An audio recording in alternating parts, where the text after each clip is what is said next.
My name is Søren Eriksen. I'm originally from Denmark, but I've lived in New Zealand for the last 6 years.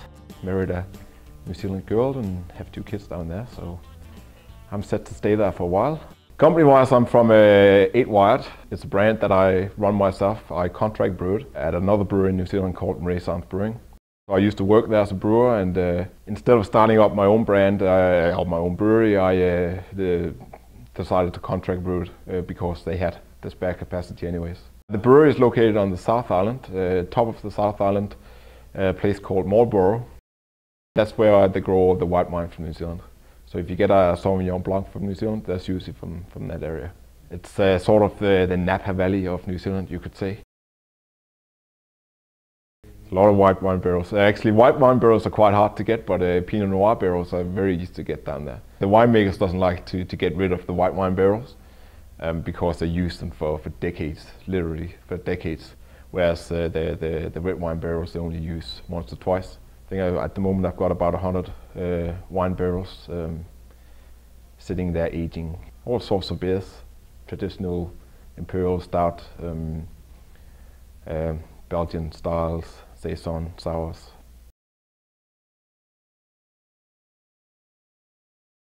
The most popular beer that we make is definitely Hop Wired IPA. It's a pretty standard West Coast style IPA, I like to call it, but it's brewed entirely with New Zealand hops.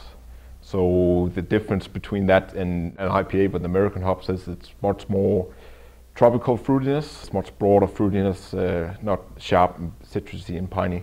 We do an imperial stout year round, we do a brown ale year round, and a smoked porter year round. They're all New Zealand hopped, but then obviously not nearly as hop driven as the IPA, so the difference is probably less noticeable.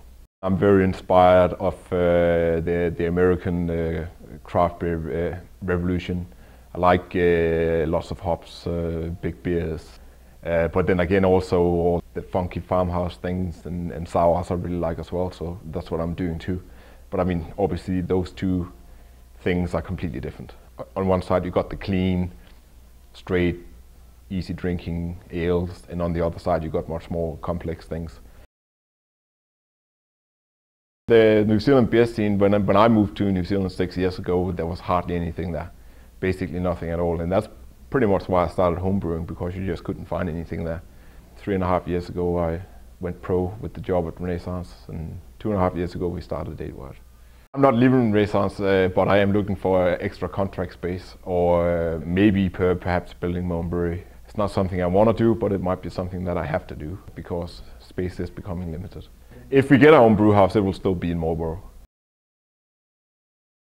The number 8 wire is a piece of fencing wire that the New Zealanders used back in the day, like 75 years ago.